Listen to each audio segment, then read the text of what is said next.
Hello everyone, welcome back to another video. This is Nilofer Nile and this is video number 4 for the chapter Principles of Inheritance and Variation. So in this video lecture we are going to learn about the Mendel's law of inheritance. Mendel ने जो अपना experiment किया था P plant के ऊपर, जो उसकी observation I थी, रिजल्ट आया था, तो उसने उस बेसिस पे 3 लॉज दिए थे. First one is law of dominance, second is law of segregation and third is law of independent assortment. काफ़ी बच्चे कंफ्यूज होते हैं, उन्हें इनके बीच का डिफरेंस समझ में नहीं आता और इस कंफ्यूज होते रहते हैं. बट घबराने की ज़रूरत नहीं है, इस वीडियो लेक्चर के बाद आपको सब कुछ समझ में आ जाएगा. ये इतनी कॉम्प्लिकेटेड नहीं है जितना कि लगते हैं. Law of dominance and segregation हम मोनो हाइब्रिड क्रॉस की हेल्प से समझेंगे. मोनो मतलब एक ट्रेड जिसमें कंसीडर कर रहे हो, and law of independent assortment हम डाई हाइब्रिड क्रॉस की हेल्प से समझेंगे जिसमें 2 ट्रेड को स्टडी कर रहे हैं. So let's get started, but before that please like and share my video and subscribe my channel Nilofer Nile so that I get the motivation to make more videos. तो Mendel ने अपने experiment में क्या किया था, उसने एक mail toll homozygous plant लिया और उसे क्रॉस करा दिया फीमेल होमोजाइगस ड्वार्फ प्लांट से. ठीक है, होमोजाइगस से आप मतलब समझ रहे हैं ना, सारी एलेलिक फॉर्म टॉल के लिए उसके पास कैसी है, कैपिटल डी, और फीमेल के पास क्या है, स्मॉल टी. जब मियोसिस हुआ तो गैमेट्स के जो टाइप्स बनेंगे मेल के, वो क्या बनेंगे, सारे कैपिटल टी और फीमेल के स्मॉल टी. ठीक है, फर्टिलाइजेशन कराया, रैंडम फ्यूजन करा दिया. जो F1 जनरेशन थी, F1 जनरेशन आप जानते हैं, जो फर्स्ट जनरेशन थी वो सारी कैसी आई थी, टॉल आई थी. ठीक है, तो मेंडल तो बहुत ज़्यादा हैरान हो गया कि सारे के सारे टॉल क्यों आ रहे हैं, मतलब फीमेल का तो ड्वार्फ इसी में एक्सप्रेस ही नहीं कर रहा. ठीक है, फिर उसने सेल्फिंग करा दी. सेल्फिंग के बाद फिर दोबारा से उसने देखा गैमिट्स बने, गैमिट्स के जो टाइप्स बनेंगे इस बार अलग बनेंगे क्योंकि हेट्रोजाइगस हो गया ना यहाँ पर, क्योंकि इसके पास स्मॉल टी भी है, यहाँ पर भी हेट्रोजाइगस वाला केस है. ठीक है, तो गैमिट्स के टाइप इसके क्या बने, कैपिटल टी स्मॉल टी, इसके वाले प्लांट के भी कैपिटल टी स्मॉल टी. फिर दोबारा से उसने क्रॉस कराया, रैंडम फ्यूजन, तो उसने क्या देखा, 3 तो पूरे टॉल आ रहे हैं. ठीक है, और जो सिर्फ एक है वो ड्वार्फ आ रहा है. ठीक है, ऐसा क्यों हो रहा है, मतलब ड्वार्फ वाला एक केस ही क्यों निकला, ऐसा क्यों, क्योंकि उसके पास जो सारे जीन्स, मतलब क्या था, जो एक सिंगल टी की प्रेजेंस थी वो उसको एक्सप्रेस ही नहीं करने दे रही थी. ठीक है, डोमिनेंट हो रही थी. कैपिटल टी जो है स्मॉल टी पर डोमिनेंट हो रहा था, एक्सप्रेस ही नहीं करने दे रहा. तो जो कैरेक्टर्स एक्सप्रेस कर रहे थे अपने आप को F1 जनरेशन में, सारे के सारे वो सारे कैसे थे, डोमिनेंट कैरेक्टर्स थे. ठीक है, और जो हिडन थे, although they are present, small T present है, जब तो यहाँ पर दिख रहा है. ठीक है, जब तो मेंडल को यहाँ पे दिखा स्मॉल टी यहाँ पर वापस कैसा आ गया, नहीं तो गायब हो जाना चाहिए था वो. जो प्रेजेंट लेकिन वो प्रेजेंट तो थे लेकिन एक्सप्रेस नहीं कर रहे थे. ठीक है, वो क्यों नहीं कर रहे थे, क्योंकि कैपिटल टी वहाँ पे प्रेजेंट था, तो ये डोमिनेंट था जीन. ठीक है, यहीं से मेंडल ने समझाया हमें लॉ ऑफ डोमिनेंस के कुछ जो जीन्स होते हैं वो डोमिनेंट होते हैं दूसरे अदर अपने एलेलिक फॉर्म पे. ओके, सेग्रीगेशन में मेंडल ने क्या समझाया, जब गैमेट्स बनते हैं वो सेग्रीगेट होते हैं, सेपरेट होते हैं. ये देखिए, जो एलेलिक फॉर्म है हाइट की, इसके पास क्या है, कैपिटल टी स्मॉल टी, इसके पास भी क्या है, कैपिटल टी स्मॉल टी. लेकिन गैमेट्स के बनने के बाद, ठीक है, गैमेट्स के जो टाइप्स बने ये सेग्रीगेट हो गए, अलग अलग हो गए. ये वाले गैमेट के पास तो कैपिटल टी आया और इस वाले गैमेट के पास स्मॉल टी आया. ठीक है, सिमिलरली जब ये सेग्रीगेट हुआ, सेपरेट हुआ, इसके पास कैपिटल टी आया हाइट का और इसके पास स्मॉल टी आया.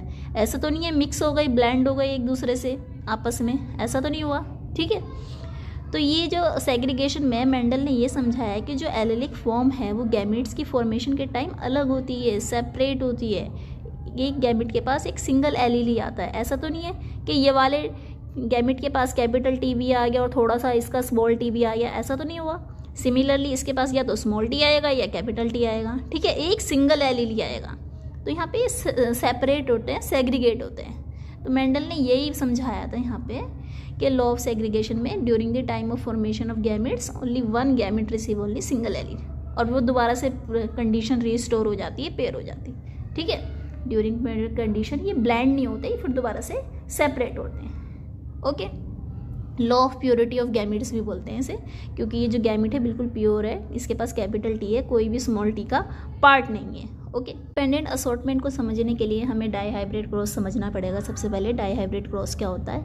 डाई हाइब्रिड क्रॉस एक ऐसा क्रॉस होता है जिसमें हम दो ट्रेट को स्टडी करते हैं। यहाँ पे मैंने सीड की शेप और सीड का कलर ले लिया, ठीक है, दो ट्रेट ले लिए ना, सीड की शेप भी देखूंगी मैं और सीड का कलर भी देखूंगी साथ के साथ। शेप के जो टाइप्स थे पी प्लांट में दो थे, राउंड और रिंकल। राउंड वाला डोमिनेंट था और रिंकल वाला रेसेसिव था, ठीक है। रिप्रेजेंटेशन जानते हैं ना आप, डोमिनेंट वाले को कैपिटल आर से रिप्रेजेंट करेंगे और रेसेसिव वाले को स्मॉल आर से रिप्रेजेंट करेंगे।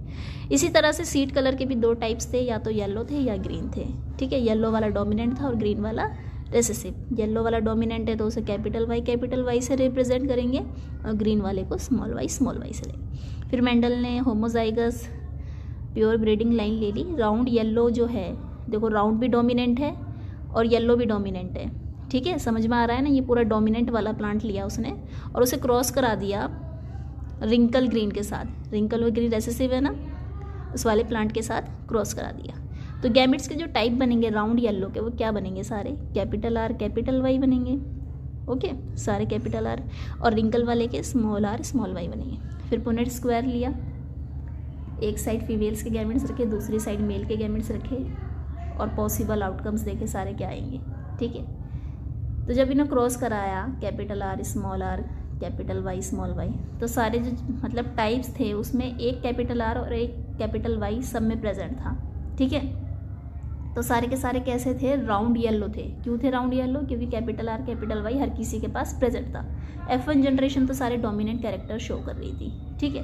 फिर उसने F1 जनरेशन ली दोबारा, ठीक है, जो हेट्रोजाइगस है, इस बार होमोजाइगस नहीं है। क्यों? क्योंकि देखो कैपिटल आर भी है उसके पास, स्मॉल वाई भी है, कैपिटल वाई भी है और स्मॉल वाई भी है, ओके। इसी तरह से फीमेल वाला भी है। फिर इनके गैमेट्स के टाइप्स देखे उसने क्या क्या बन सकते हैं। कैपिटल आर के साथ कैपिटल वाई बनेगा, कैपिटल आर के साथ स्मॉल वाई भी आ सकता है। ऐसा ज़रूरी नहीं है अगर ये डोमिनेंट है तो उसके साथ डोमिनेंट वाला ही आएगा। इसी तरह स्मॉल आर जो है कैपिटल वाई के साथ भी आ रहा है और स्मॉल आर स्मॉल वाई के साथ भी आ रहा है, ठीक है। इंडिपेंडेंटली असॉर्ट कर रहे हैं ये।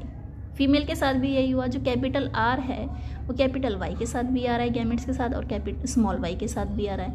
इसी तरह से जो स्मॉल आर है वो कैपिटल वाई के साथ भी आ रहा है और स्मॉल वाई के साथ भी आ रहा है। तो ये तो गैमेट्स के टाइप बन गए। एक साइड हमने फीमेल के गैमेट्स के टाइप लिए, दूसरी साइड हमने मेल्स के लिए। फिर हमने देखने शुरू कर दिया क्या क्या फिनोटाइप बन रहा है, ठीक है। जो डोमिनेंट कैरेक्टर था राउंड येलो, वो कितने थे टोटल, कितने शो कर रहे थे? 9, ठीक है। आप काउंट कर लीजिए चाहे स्क्रीन पे, 1 2 3 4 5 6 7 8 9। और राउंड ग्रीन वाले कितने थे? 1 2 3। और रिंकल येलो वाले कितने थे? 1 2 3। और रिंकल ग्रीन जो रेसेसिव पेरेंट्स का जो हमने सबसे स्टार्टिंग ली था, वो ऐसा टाइप कितना आया? सिर्फ एक, ओके। तो यहाँ से हमें ये समझ में आता है जो कैपिटल आर था वो ज़रूरी नहीं है वो कैपिटल वाई के साथ ही रहेगा, वो स्मॉल वाई के साथ भी आ सकता है। ये इंडिपेंडेंटली असॉर्ट करते हैं और इससे रिकम्बिनेंट कैरेक्टर्स भी बनते हैं। देखिए कैसे। पेरेंट हमने स्टार्टिंग में क्या लिए थे? 2 टाइप लिए थे, जैसे कि आप पीछे भी स्क्रीन, हमने एक पेरेंट तो लिया था राउंड येलो पूरा डोमिनेंट, दूसरा पेरेंट हमने क्या लिया था? Wrinkle green. जो पेरेंटल कैरेक्टर्स आए वो कितने आए? 9 तो राउंड येलो थे और 1 रिंकल ग्रीन थे, ठीक है। लेकिन कुछ 2 नए टाइप भी हमें देखने को मिले इस क्रॉस में। क्या? राउंड ग्रीन भी आया। राउंड देखो डोमिनेंट था और ग्रीन क्या था? रेसेसिव था। दोनों जुड़ गए, इंडिपेंडेंटली असॉर्ट कर गए। और दूसरा वाला हमें रिकॉम्बिनेंट कैरेक्टर्स कैसा देखने को मिला? रिंकल्ड रेसेसिव है और येलो वाला डोमिनेंट है, ओके। तो फिनोटिपिक डाई हाइब्रिड रेशो देखें तो हम क्या निकल कर आइए? 9:3:3:1। इस तरह से हम फिनोटिपिक रेशो हमें मिल गई है। और मोनोहाइब्रिड की फिनोटिपिक रेशो क्या थी? 3:1। Don't forget about the ratio, okay. ये भी क्वेश्चन कभी कभी आ जाता है, रेशो 1 है, ठीक है। तो ये तो था इंडिपेंडेंट असॉर्टमेंट के बारे में। वो किसी के भी साथ असॉर्ट हो सकते हैं। वो ऐसा नहीं है कि डोमिनेंट राउंड जो है डोमिनेंट येलो के साथ ही अटैच रहेगा, वो रिंकल के साथ भी आ सकता है, इंडिपेंडेंटली असॉर्ट करता है। तो ये तो था थर्ड लॉ। एक बार से फिर से समराइज कर लेते हैं। लॉ ऑफ डोमिनेंस क्या कहते हैं? जब भी कि 2 ऑर्गेनिज्म के पास बहुत ज़्यादा कंट्रास्टिंग कैरेक्टर्स होते हैं, 1 या 2 से ज़्यादा, जो F1 में जो एक्सप्रेस करेगा वो डोमिनेंट कैरेक्टर्स कहलाएगा, जो हिडन रहेगा, जो एक्सप्रेस नहीं कर पाएगा, वो रिसेसिव कैरेक्टर कहलाएगा। इसे हम क्या बोलते हैं? Law of dominance. Law of segregation क्या कहता है, जब भी गैमेट्स बनते हैं जो एलेलिक फॉर्म होती है ट्रेड्स की वो क्या होती है, सेपरेट होती है। ठीक है, गैमेट्स के टाइम पे जैसे ये कैपिटल टी स्मॉल टी है तो ये सेपरेट हो जाएगा, एक गैमेट को कैपिटल टी मिलेगा, दूसरे वाले को स्मॉल टी मिलेगा। ओके, ये ब्लेंड नहीं करते, वापस से कंडीशन रिस्टोर हो जाती है, इसलिए इस लॉ को लॉ ऑफ प्योरिटी गैमेट्स भी बोलते हैं। ठीक है, विक्षण नहीं आता इसके पास। ये तो था law of segregation. And third is law of independent assortment. ये क्या कहता है कि जो ईच ट्रेट है वो इंडिपेंडेंटली असॉर्ट करता है दूसरे एलील में। ऐसा तो नहीं था कि येलो वाला डोमिनेंट जो है राउंड सीट के साथ ही शो हो रहा था, वो रिंकल के साथ भी शो हो रहा था। ठीक है, it can happens when alleles are located on different chromosome. So that's all about the today class. Thank you for watching and please share and subscribe my channel Neelofar Nair to get more videos so that I get the motivation. And until that, bye bye, take care and study hard. If you have any doubts you can ask through comment box.